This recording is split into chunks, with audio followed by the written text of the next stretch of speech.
It's January the 17th, and it's 7 o'clock, and call Parks and Rec meeting to order. Roll call, please. Mr. Bricker? Here. Mr. Brookover? Here. Ms. Cunningham? Here. Mr. Dalton? Here. Ms. McWhiney? Mr. Politis? Present. Councilman Rohr? Vice Chairwoman Hivinger? Here. And Chairwoman Lash.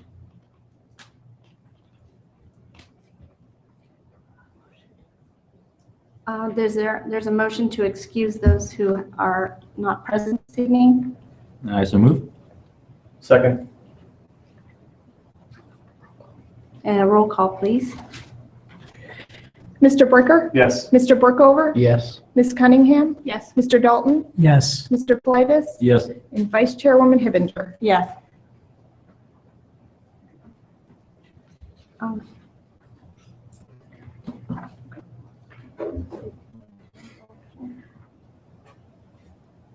I was wondering, are we able to do an election? And be willing to do an election tonight for chair and vice chair? I would nominate Allison Lash as chair. I would second. Mr. Bricker? Yes. Mr. Brookover? Yes. Ms. Cunningham? Yes. Mr. Dalton? Yes. Mr. Politis? Yes. And Vice Chairwoman Hivinger. Yes. Are there any other nominations? No? And for vice chair? I would nominate Diana Hivinger. Second. Is that you now? Oh. Do you second? Oh, no. I didn't. Wait, sorry. Roll call. Mr. Bricker? Yes. Mr. Brookover? Yes. Ms. Cunningham? Yes. Mr. Dalton? Yes. Mr. Politis? Yes. And Vice Chairwoman Hivinger. Yes. Are there any other nominations? All right. We'll continue down to number 3. The approval of motion summary for the meeting that was held November 15th. As recorded and transcribed, you did not have to be present to vote. As long as you read them over, you can vote. Roll call? No, I move to, Okay. I motion to accept. Okay. I'll second. Roll call? Mr. Bricker? Yes. Mr. Brookover? Yes. Ms. Cunningham? Yes. Mr. Dalton? Yes. Mr. Politis? Yes. And Vice Chairwoman Hivinger. Yes. Any public comments? Okay, we'll go down to the update of the YMCA rec services.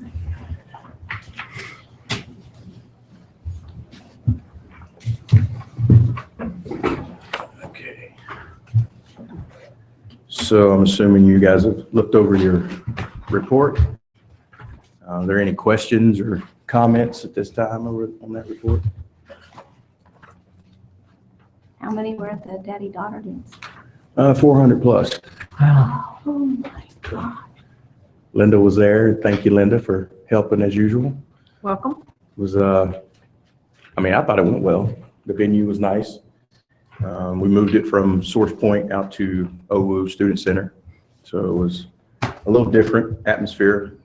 Also our DJ that we'd used since the beginning retired, which was a little different too. So we had a new DJ. So Roger at this point is finishing up some last minute things with the dance, and then he's going to send out a little electronic survey to everybody to get some feedback on it, see what their thoughts were.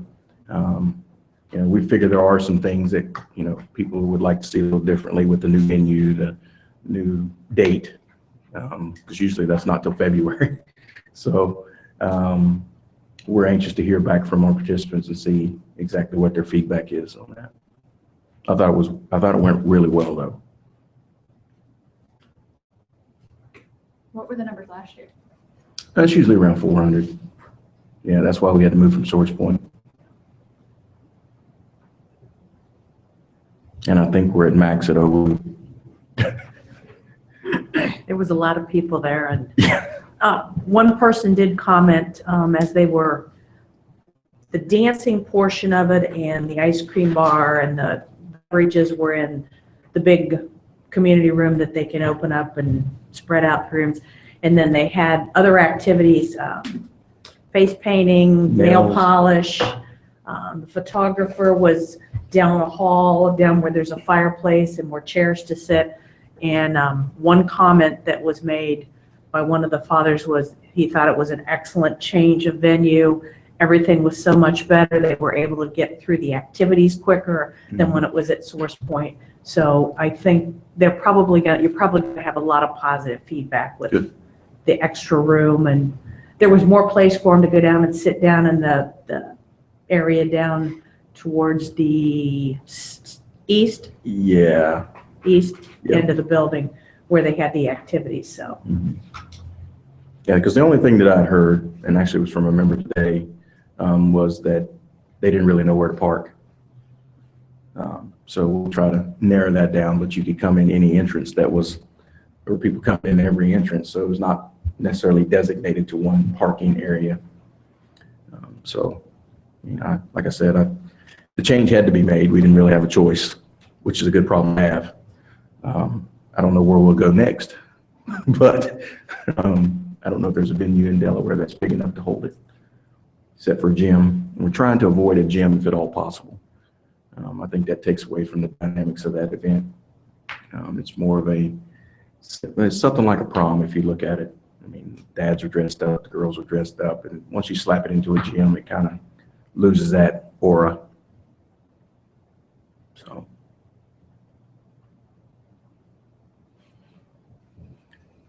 The only other thing is the mother-son superhero party is coming up. That one's usually a little bigger than the mother or the father-daughter dance.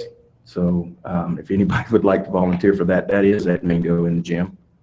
I think last year he had 500 plus in there. So that event is continuously growing. The thing we try to do with these events is that we try not to shut anybody out, which sometimes we do skirt the line a little bit. Because the way we talked about it is this is one of those once in a lifetime sort of things where you get to make a memory. And if we can get everybody in, we try to as much as possible. So encourage people if they think they're late to go ahead and try and sign up. You know, we make all concessions as possible to get them in and get them registered and get them participating in the event. How was it this year with the changes you made regarding registration about allowing Delaware citizens in? Or did you?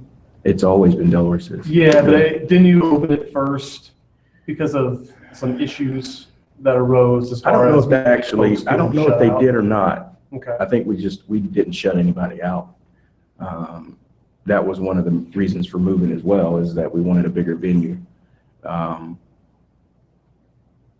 we even took one registration that night. So Yeah, I don't think there was anybody that wanted to come that was not able to. So I don't even know if they opened it. I think we opened registration a little earlier, but I don't know if it was just designated for. Yeah, I just remember we talked about it Right. before in the past, and really primarily because Source Point was just at capacity. Yeah, So you knew you were gonna have to shut it off unless it got moved. But Right. I guess since it got moved, then everything was good. yeah. I mean, we didn't have anybody calling saying they got shut out or anything like that, but I was pleased with it. I was there myself, so it was a good time. And I didn't really have any other talking points. We're basically in a holding pattern at the beginning of the year most of the time, because we have basketball going on and a lot of other of our major sports and events are going on right now. I will say that our 5-year anniversary birthday party was very well attended. You know, people were recognized for being members there since the beginning. We have some nice speakers that came up and spoke. And if you hadn't been over, we've got new furniture in the lobby. So it's all looking pretty good right now.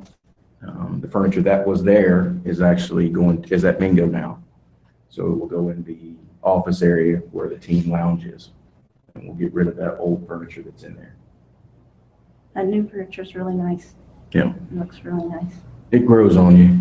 Kind of like a Frank Lloyd Wright kind of thing, you know? Yeah, we've had, a number of comments. People liked it, people didn't like it. They, said you jump back to the 60s and, and I try to explain to them, you're just used to seeing basic black furniture.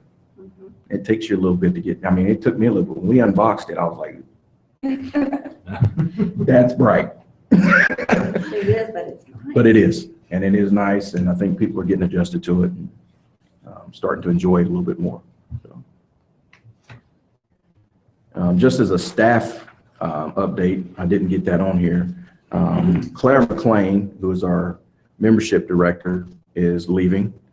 Her husband, who was the assistant at Ohio State soccer, got a position. He's the head coach at Villanova now, so they will be moving to that area. She will finish up this week, or not this week, this month. The membership director at Liberty is actually going to move to Delaware, and we're actually going to hire a new one there at Liberty. So it's just a big chess move. But we're going to miss her. She has done a lot in her short time here. From the silent auction, if you remember seeing that, to all the changes that we've had at the Welcome Center and membership, she's been amazing. We hate to lose her, but it's a new chapter in her life and her family, so we're going to wish her the best.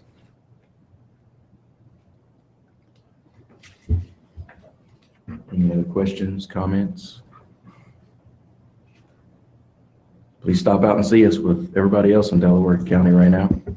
Happy New Year. Yeah, you ain't kidding.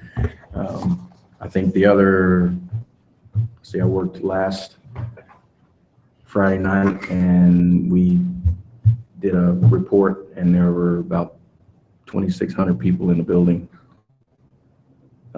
just over that one day. So I was just out there, just standing room only right now when I just left from over there. So come by and see us, we're there. The only other thing I was going to add regarding the 5-year anniversary, there's a lot of, like Jeremy said, a lot of speakers, but again, the cities and the WISE relationship has developed, and I know there's been questions. We're going to work on 2017, getting more of that information out. I think that's part of the issues. We just need to get that information out to our boards, but also was brought up that it seems like about every month other cities are asking, well, how's this work? How are you guys doing this? And how is this working? They're looking to Delaware as a, an example. So I think that's a, a good sign too. Yeah. I'll actually go to the Ohio Parks and Recreation Association conference in February. And usually over half my time since this has taken place is spent talking to other cities and other areas about how does it work? What you guys do?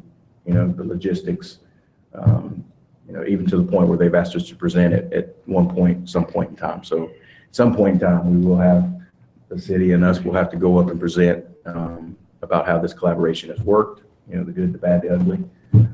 But it has made an impact, not on just Delaware, but the whole state. So it's a good thing to have. Good thing to have. Mm-hmm. Thanks, sir. Did 5 and 6 together. Recommendation of the bike plan. I'll go ahead and start because I know you guys had some questions last time we talked about it, and I think one of the questions was how did this even come about? There was a previous bike plan was completed, I believe, in about 2001, 2002, around there, and the planning department had completed that. So from what I understand, in the last, like probably 2014, 2015, Public Works and Dan White, I think, kind of wanted to get the bike plan updated. So that's how this new version was kind of born. And so now it's kind of been lingering for the last few years trying to get it finalized. So now we're at a point now where it's we've got a final draft anyway to the Parks Board, and we recommended being recommended to the City Council. Planning Commission is also going to review this bike plan. They meet beginning of February, and they'll probably also make a recommendation to the City Council also. And if there's any other questions about the bike plan itself, love to entertain those. Whatever happened to the questions that we had? To my knowledge, they haven't been answered. Which ones were those from? Like, Well, one of them was just the exorbitant budget, I mean, and the realistic possibility of actually doing half of that. The other one was how, I mean, everything listed as a high priority, right, which in any project is not realistic. right. We need to definitely prioritize what really truly is the most important priority.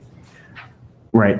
Being the priority projects, we're going to look at taking those top projects and prioritizing those as high, and then separating some of those out to medium. And like I said, realistically, we're not going to complete 100 projects in 10 years. I mean, or something like that. It's just not going to happen. But that was one of the breakdowns we were doing. I'm working with Dave Eflin right now, trying to break some of those down to the highest priorities. And if you had any comments on which ones you felt were higher priorities versus low priorities or medium priorities, I'd love to hear those too, if you have any comments on that.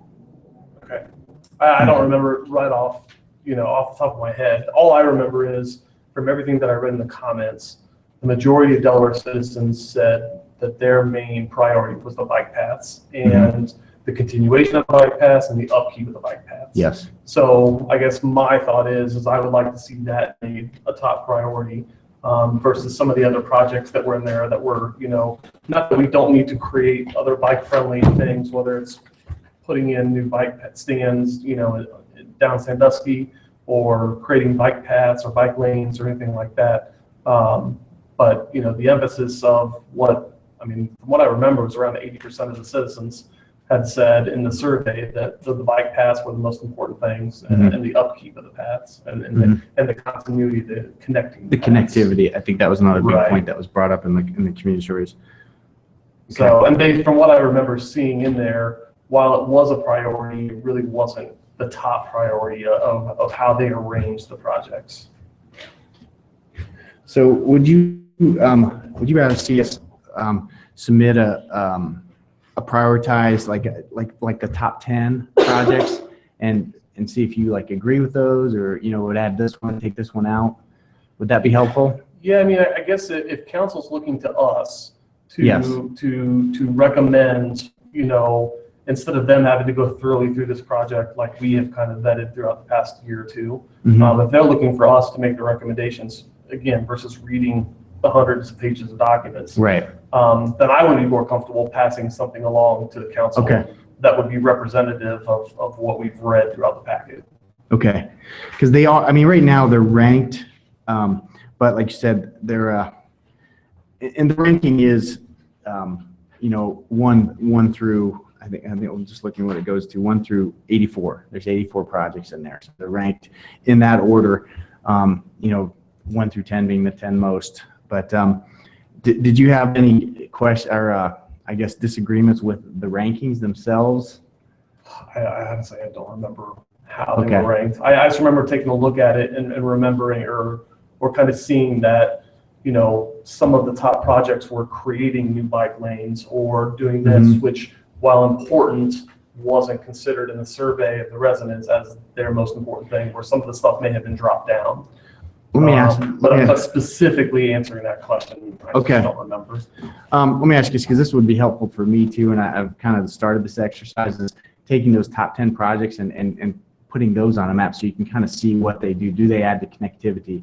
Do they fill in gaps? And, taking that approach where we kind of take some of that, because there's a lot of lines on that map that's in there right now. And if I kind of take some of that out and focus on the priorities right now, would that give you a better feel of, examining this and saying yeah, I agree with this, I don't agree with that, but Sure. maybe we should add something. Okay, would that be helpful? Make a list of the 1 through 10 on the side, like a chart, and then Yep, and then the show map them. on the map, yeah. Okay, would that be helpful? Yeah. Okay. Is there any indication in that priority list of the safety issues that they discussed needing to be addressed? Yes. Both in terms of repairing what's existing to be safe and for crossings and things like that? Yes. Is that taken into consideration for the ranking, or is it just?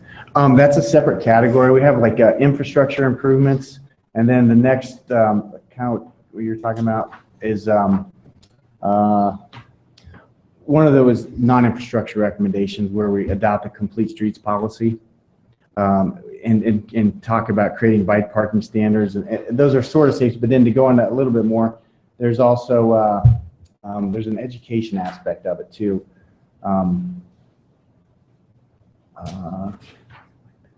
I just remember there being several mentions of existing paths that needed repair to be safe, which Yeah, seems yeah, to me like a lower budget, easier fix that should be a priority if they're being used, and that's why they're being worn down and they should be repaired. And then I know there were some bike crossings that are extremely unsafe. Yeah. They had mentioned, and I didn't know where those fit in the priority list. Yeah, and I remember too, it was brought up that, the current, I don't remember what the current budget is, but I know it was significantly lower than what their proposed budget is of just maintaining the paths.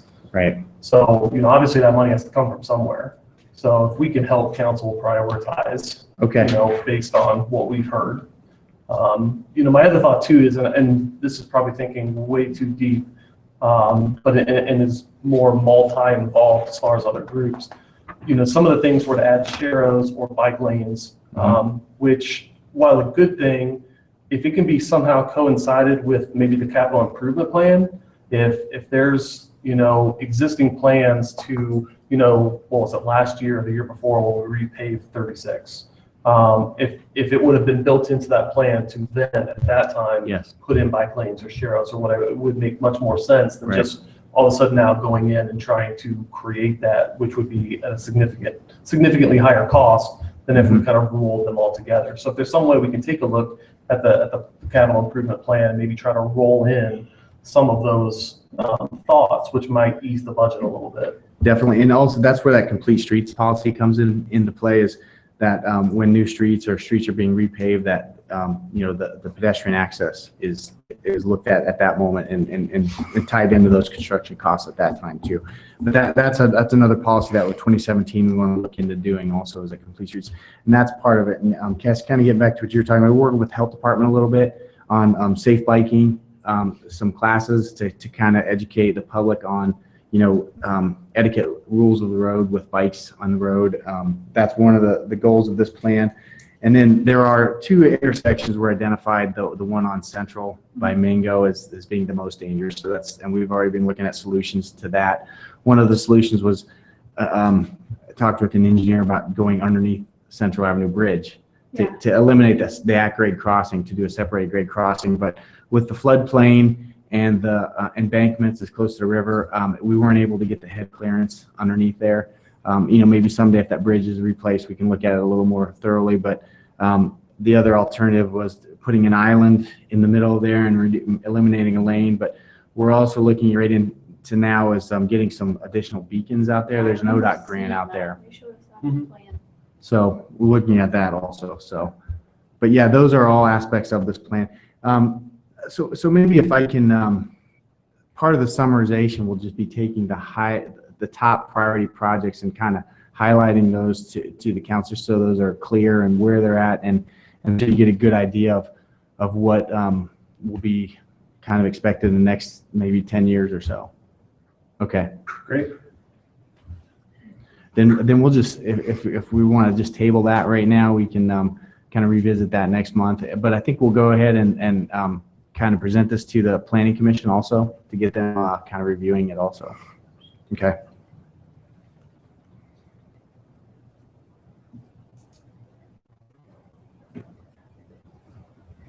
Are there any more questions regarding the bike lane?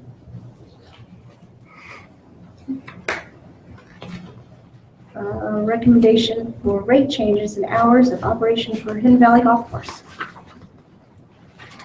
So our working group has met twice now regarding some of the management plan that we want to address at the Hidden Valley Golf Course.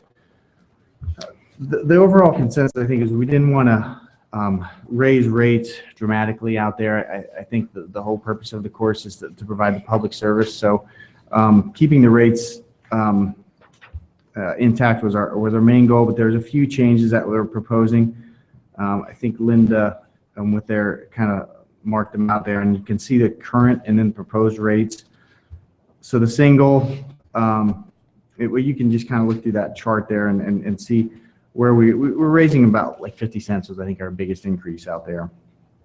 So we wanted to, and then I think along with setting a season into the membership cards, so that as people start, and they're already starting picking up membership cards, that the season was established.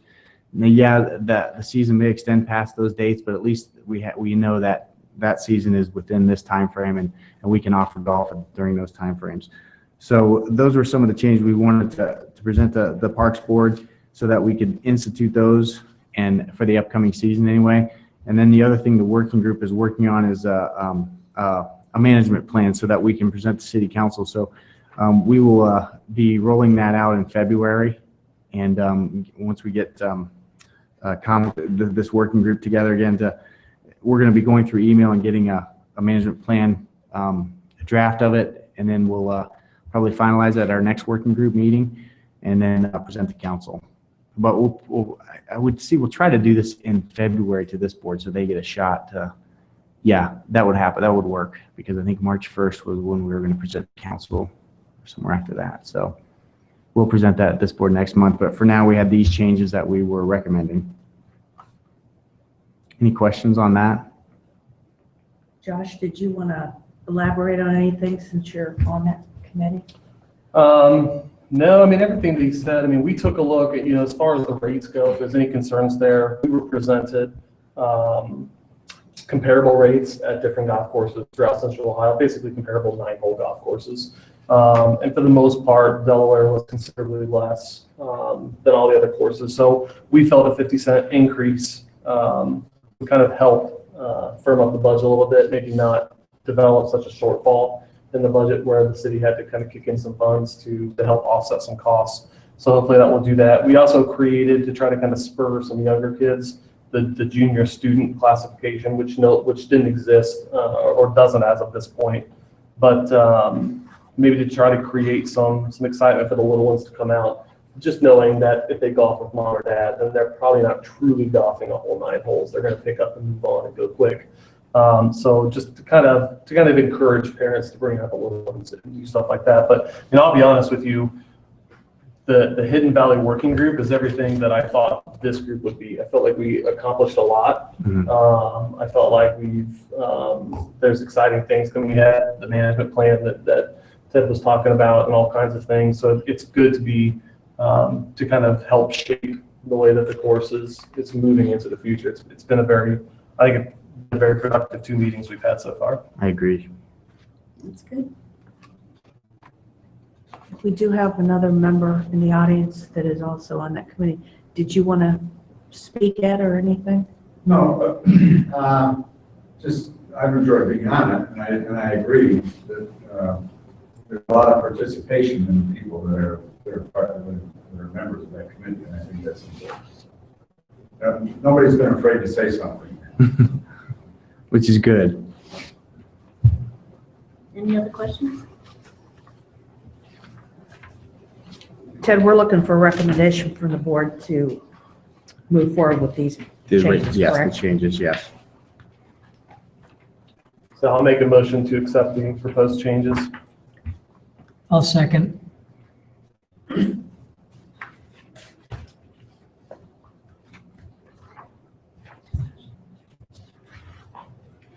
Is there any more discussion?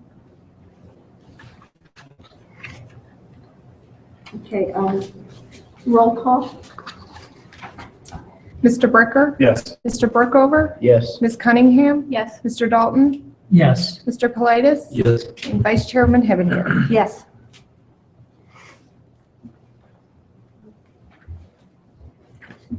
We move to the update of the parks activities. Unless you have any questions on there, I'll jump to some other things that we're kind of winding down the holiday season, and Christmas trees down. The lights on the street trees will stay up until, I think we're looking into March on that.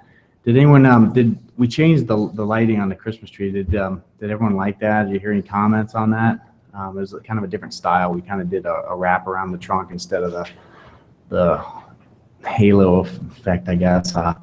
So any comments on that? And I think next year we may try to do every tree if possible, but we're missing some outlets in there, so we're going to see a lot getting those fixed over the summer. Any comments on that? I like the new design on it. Okay, wrapping the trunks like that. Okay, Yeah. seems to be positive impact, mainly what we've gotten on there. So kind of leading up to what Josh had, I've got some homework here. So one of the things that I've gotten here, I've tried to inventory our parks list. This is a draft copy, so I'm looking for input from the board on this, particularly on our level of standards right now. Establishing what the level of standards are for our recreation department. So I'll give you a chance to look at this, but hopefully into our next meeting, we can kind of establish some of most of this is just an inventory of the parks that we have now, and what amenities we have in those parks. But what I want to get from this board is some recommendation of some of our levels of service, particularly on the 2017 Parks and Recreation Inventory on page 7. There's a gold column there that outlines typical levels of service. Whether, like if we have pocket parks, whether it's 0.5 acres per 1,000 people. I've also added a national average in there, so you have a kind of comparison there. But I've entered those numbers right now, but those are temporary numbers. I want to get your input on that. Do we have enough shelters in the city? Do you think we need more, or should we have a higher level of service for shelters? Dog parks, do we need more dog parks? So I would like to get your comments on and input on that to find out, where our level of service is now and where it should be, what you feel is appropriate for Delaware, because each community is different, across the country. So, what we want here in the United States, in Ohio, is different than what they want in Arizona. So it's hard to go by the national levels of service, but it's a good guideline. At least you can see what they are, and then see what we have now. So. This will help, shape where we want to, add amenities at in those items there. And so, and also at the end is a kind of a parks analysis to look at where community parks are in Delaware and where neighborhood and pocket parks are and where some of those gaps are right now, just based on that. So. Like I said, it's a draft right now, so I'd like to get your comments so we can finalize this inventory report, and just looking for your input here, because you guys are the ones that are going to help shape this. So.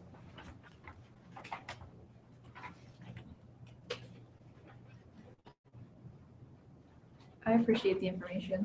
Okay. To be honest, I'm kind of nervously excited to look through this and get a better understanding. And again, I want comments on this. It's your input is valuable, and that's what it's. I kind of hopefully spurred some thinking, and we can work through this. So the goal is to go over this by the next meeting? Yeah, I think by the next meeting, if you have some comments, and if you have some in between there, feel free to just email me or something. That's fine too. But yeah, I'd like to work through those comments and finalize the report. And again, it's basically what we have now, so we can kind of get an idea of what we have and what we're missing. Has there been anything more done on that cricket thing? Part of park, I'll let Linda talk about that. She was at the athletic field meeting. Or if we're done with that, we'll move on, and I was going to do another staff comment, so. Oh, okay. Any other questions? What is the boating ramp, I guess, at Mingo? Mhm. Is that open, or how?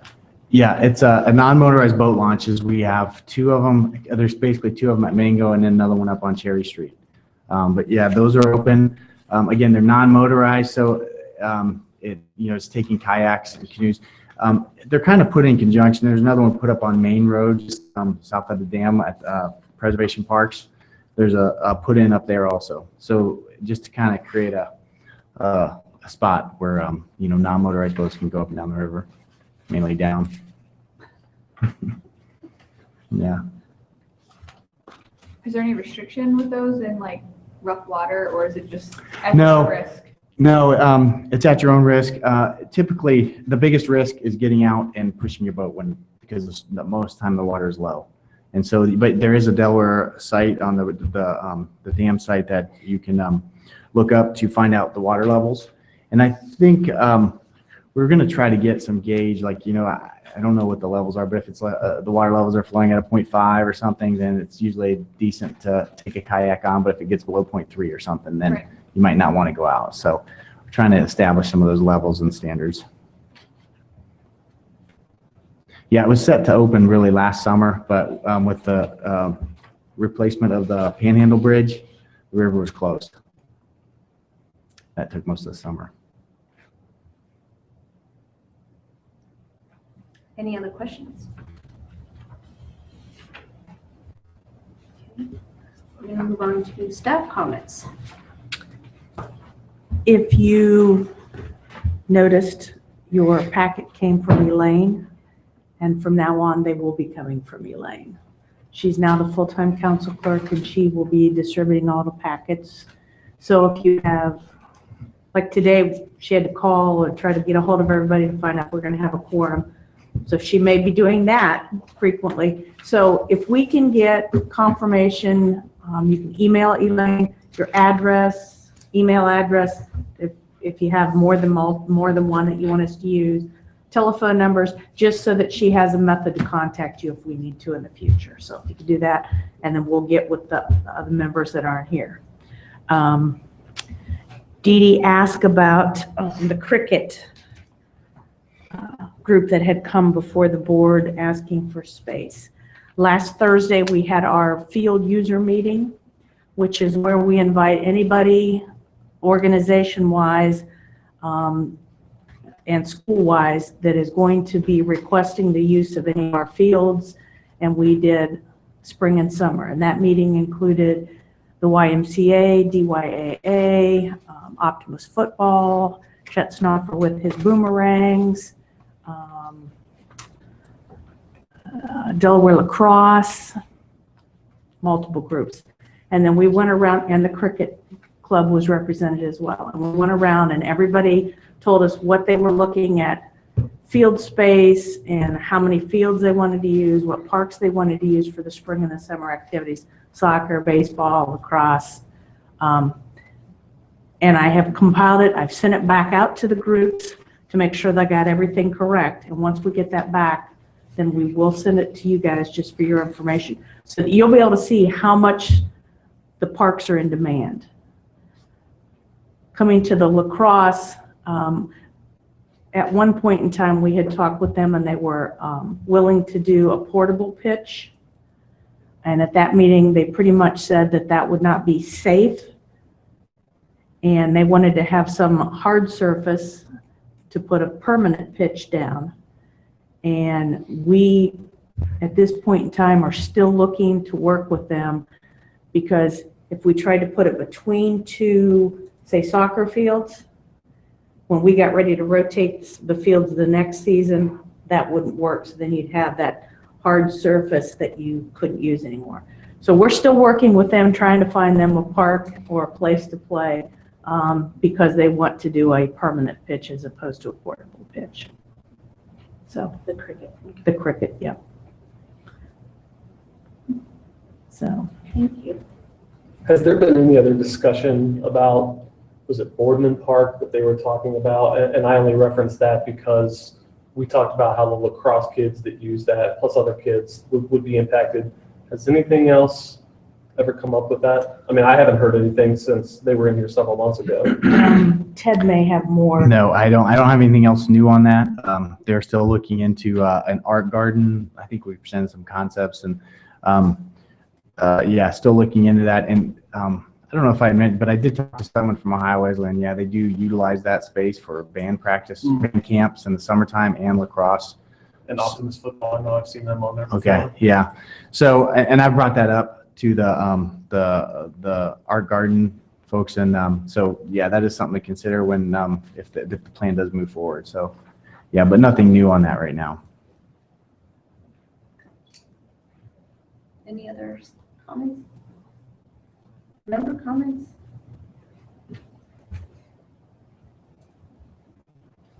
Just a kudos to Aditi for her chairing of this meeting tonight.